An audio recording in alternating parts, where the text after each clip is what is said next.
Welcome back to Crime Watch. What would you do if you suddenly received an email telling you that you have a chance to share $68 million in inheritance? Sounds really too good to be true? Well, that was what a man found out to his regret.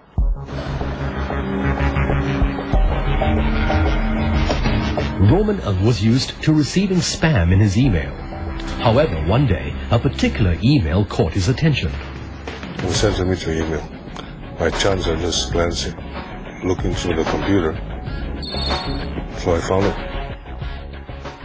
Well, I didn't reply straight away. I just wanted more information. So, to verify the authenticity of the writer. Roman wrote a reply and sent it over. The next day, he was surprised to find a detailed reply. This was something new. When he sent me the photocopy of his passport, banking identification papers, his face, everything, this sounds quite genuine. Everything was done properly. So I said, maybe it's true.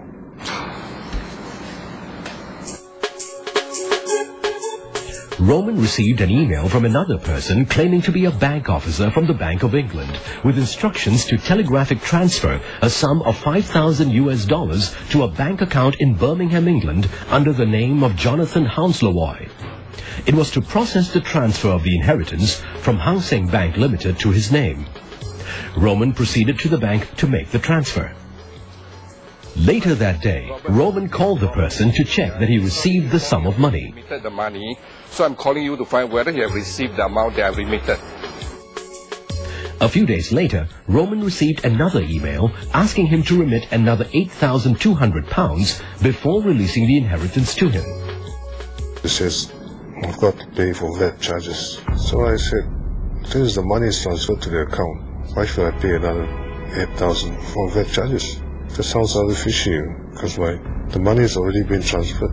So that's my money. So I said, why don't you just deduct it from the X million of dollars which is already there? So it says banking regulations. I realized that when I gave a call to the Bank of England on a Sunday, knowing it's a holiday, I heard his voice. So I was curious. I said, what are you doing on an open line, toll line, on a Sunday when the bank is closed? He said, they are repairing the banking line on Sunday, so all the calls had been diverted to his phone. So that was the time I realized that this was a con scam. What you have just seen is an example of what is commonly known as African scam. Like the Spanish lottery scams and the recent China SMS scams, these scams are variations of get-rich-quick offers. They can take different forms, all designed to dupe victims into parting with their money.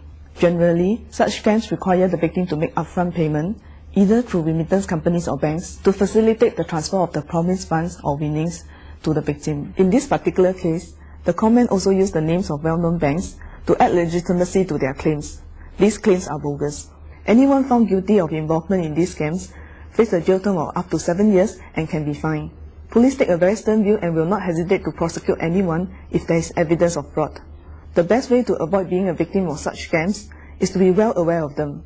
It is unlikely you can win a prize in a lottery you have not bought, nor be given a ticket for. Be wary when you provide personal identity information to a company or person you do not know. If an offer sounds too good to be true, it probably is. If you receive such letters or emails, do not reply. Those who receive such offers or wish to pass on the letter to police can contact the duty officer, Commercial Affairs Department. Internet scams are constantly changing. The names and details will differ, but the basic premise remains the same. They prey on their victims' gullibility and greed. Please do not fall prey to them.